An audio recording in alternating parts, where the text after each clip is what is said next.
सलीकामंद, बाशऊर और समझदार जो ख़वातीन होती है ना, वही हर काम अक्लमंदी से करती हैं और बड़े तरीके से लिखे से करती हैं। तो उसके लिए ज़रूरत होती है कुछ टिप्स एंड हैक्स के। मौसम चल रहा है बरसात का और इस तरह के कपड़े पहने जा रहे हैं, लेकिन को समेटने का बड़ा मसला होता है। यहाँ पर मैंने पॉप्सिकल स्टिक ले ली है। आलू का हमने क्या करना है, कुछ कुकिंग टिप्स शेयर करूँगी। तो इन्हीं टिप्स और हैक्स का इस्तेमाल करते हुए हम बढ़ते हैं अपनी टिप नंबर 1 की तरफ। जॉर्जेट के कपड़े सब लोग पहनते हैं, लेकिन जब इनको समेटेंगे बारी आती है तो ये, और जब इनको हम कपबोर्ड में रखते हैं ना, तो ये बार बार हमारे कपबोर्ड से नीचे गिर रहे होते हैं। तो ऐसा क्या हो कि ये ना गिरे, तो ये इस तरीके से तय नहीं करना, ये एक बैड बिल्कुल रॉन्ग वे है।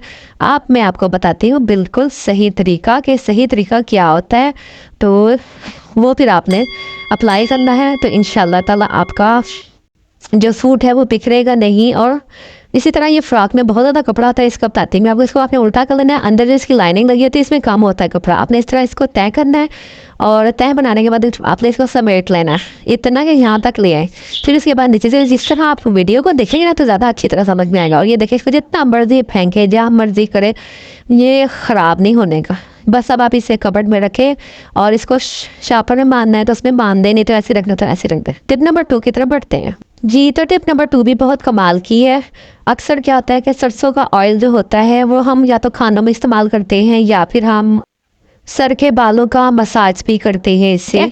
लेकिन इसके अलावा भी बहुत सारी चीज़ों में ऑयल यूज़ होता है, जैसे कि अक्सर जो लोहे की चीज़ें होती हैं ना वो ख़राब हो जाती हैं और उनको जंग लगने से बचाने के लिए ना हम सरसों का ऑयल लाजमी यूज़ करते हैं। ख़ास तौर पे ये जो बरसात का मौसम होता है, लोहे की चीज़ों पर जंग ज़्यादा लगा हुआ होता है। और ख़ास तौर पे जो सीज़र होती है और बहुत सी नेल कटर होते हैं और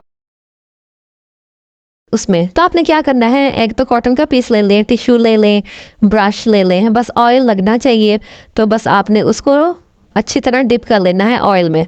और उसके बाद यहाँ पे मेरी जो है ना कैंची को जंग लग रहा था थोड़ा थोड़ा, तो मैंने, और कटिंग में बड़ी प्रॉब्लम हो रही थी, तो मैंने सोचा कि यहाँ पर ना इसको पहले तो मैंने इसकी सफाई की अच्छे तरीके से, इसको वॉश किया। वॉश करने के बाद अब मैं इसको ऑयलिंग कर रही हूँ। तो इससे क्या होगा कि इसमें जंग नहीं लगेगा, तो जो इसकी शार्पनेस है ना वो भी ख़राब नहीं होगी। तो इसके बाद आपको एक और इस्तेमाल बताती हूँ टिप नंबर 3 में, कि हमारे जो अक्सर मेन गेट के जो दरवाजे का लॉक होता है, बाथरूम के दरवाजे का लॉक होता है, इनमें ना रस्ट लग जाता है, यानी कि जंग लग जाता है। ये देखिए, ये इसमें भी जंग लग गया है। अक्सर इसको खोलने और बंद करने में बड़ी प्रॉब्लम होती है। तो किसी भी कपड़े या ब्रश में ऑयल को अच्छी तरह भर के ना आपने इसको अप्लाई करना है कुंडियों पर। तो ये जो गेट की कुंडियाँ होती हैं या फिर बाथरूम के दरवाजे की कुंडियाँ होती हैं, तो आपने इसके अंदर बाहर सारा अच्छी तरह ऑयल लगा देना है, ताकि जहाँ जहाँ वो जंग लगने का इम्कान हो वो ख़त्म हो जाए। तो आप देखेंगे कि जब भी आप कभी